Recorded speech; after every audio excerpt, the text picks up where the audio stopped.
Good morning, good morning, good morning. Let's talk about money, starting with NVIDIA. You know, I love to do my stock talk. So if you're not about your money, I don't know why you're over here on my channel, okay? Because I got my mind on my money and my money on my mind, even while I'm in traffic, okay? That's how serious it is around these parts. So anyhow, NVIDIA has been sort of doing consolidating over the last couple of days between like 140 and 150. Sort of like this $10 consolidation thing that she's been doing. And again, let me preface this by saying I am not a financial advisor, okay? I'm just telling you guys what I do and what I see, okay? I'm not a financial advisor. But when I see a stock, this is how my brain works. When I see a stock that is consolidating between like two areas, like 140 to 110, to me, that is a perfect opportunity to capitalize on options. Now, I wouldn't be too aggressive with going in because the thing about consolidation, at some point it's going to break in one direction or the other. And if you are on the wrong end of that, bad things can happen. But I like when I see stocks that have a range, because if you know that stock, if you become familiar with that stock in that range, you know exactly how to play it. And so, like I said, over the last couple of days, since earnings at least, NVIDIA, even before leading into earnings, NVIDIA has been sort of hovering in the 140s. And it tried to break through the 150s the other day. It did for like a millisecond and it came right back down.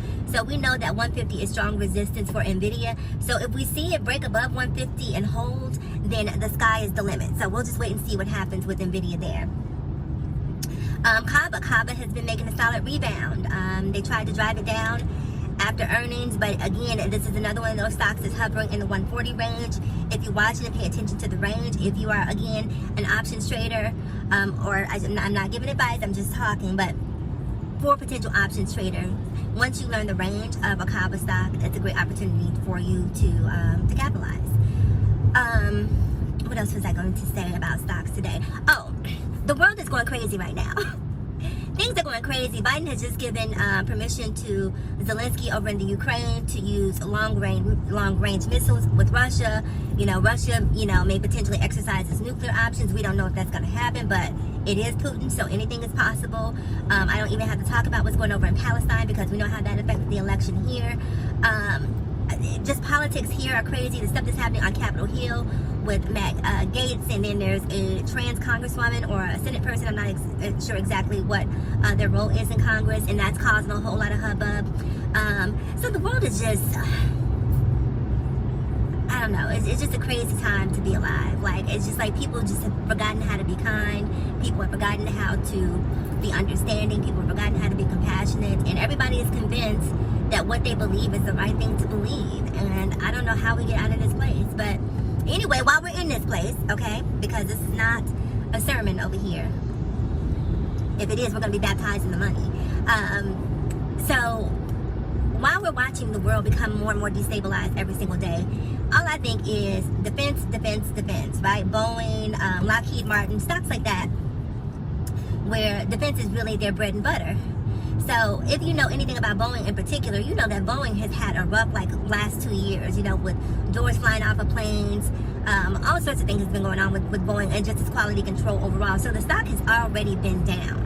Now, the potential for whatever is looming, in geopolitics, we do not know, but that could be an opportunity for a turnaround for a stock like Boeing.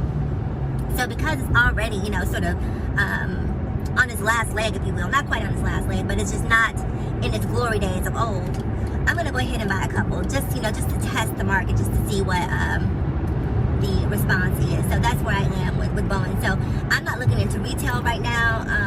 I'm sort of, trepid on the technology sector. Really what I'm looking into right now is just defense stocks. I really want to sort of have my portfolio with some defense stocks, because diversification of the portfolio is super, super, super important.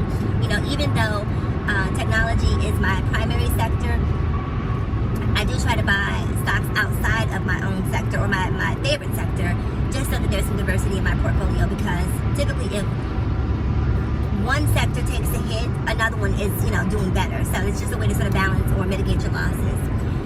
So that's pretty much it for today, you guys. Wait. Before I go, right, since I always talk about money, I want to talk about my own personal money issues, right? So let's segue from talking about stocks to talking about, money in relationships, right? So my birthday is recently, right? And I consider myself to be a woman of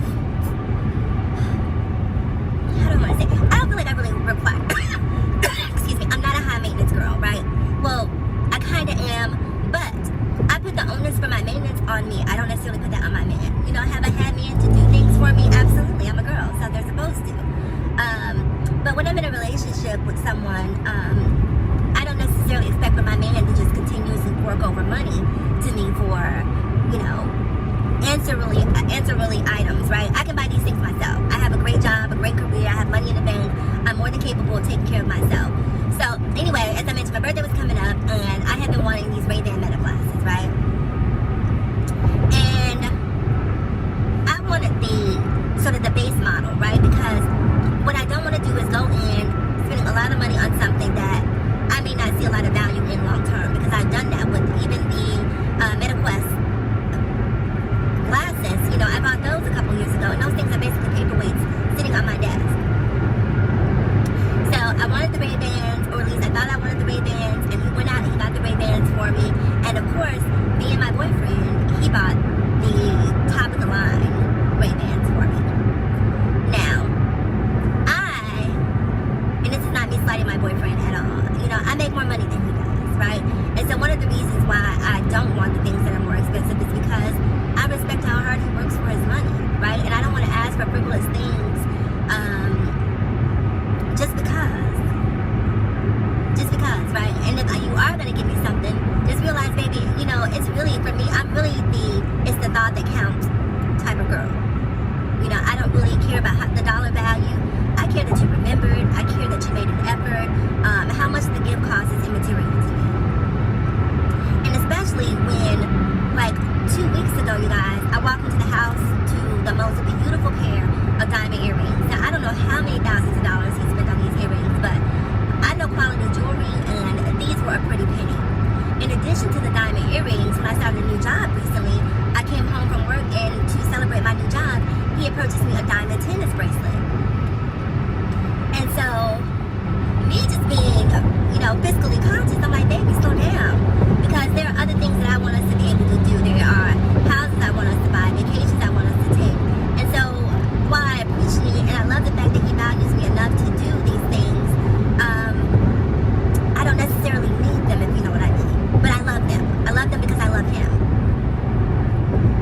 So last night when he gave me the Ray-Ban Metas, in the midst of him giving them to me, always being the price-conscious person that I am, I started immediately asking questions about, baby, how much did you spend on these? Where did you, those sort of questions, right?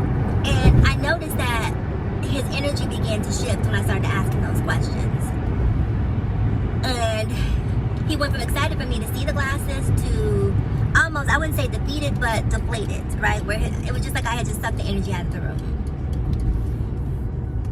And it took me a couple of seconds to realize what I was doing in that moment, right? See, I was trying to be financially pragmatic, and he was trying to be romantic, right? He was trying to be thoughtful. And for him, being thoughtful and showing his love doesn't come with a price tag. He doesn't care. My brain doesn't comprehend that. But I'm learning to some degree to try to find a balance between his relationship with money and my relationship with money, because they are two completely different relationships. And so my question is, if you're in a relationship with someone and your spending habits are completely different, how do you navigate that? Like, how do you as a couple begin to plan for the future if one person is a spender and one person is a saver? Because the reality is most relationships end because of financial issues, financial woes. And I love this man, so I don't want our relationship to end. So I'm doing everything I possibly can just to put not just me, but him in a good financial situation, because his success is my success and vice versa. So comment below. Give me your thoughts as well. Do you think that I was wrong for my response to it? I definitely think at this point, I should have just been appreciative and not, sort of price hounding him, if you will. All right, you guys, that is it for today's video. Happy Friday. Have a great weekend, and I will see you guys in the next video.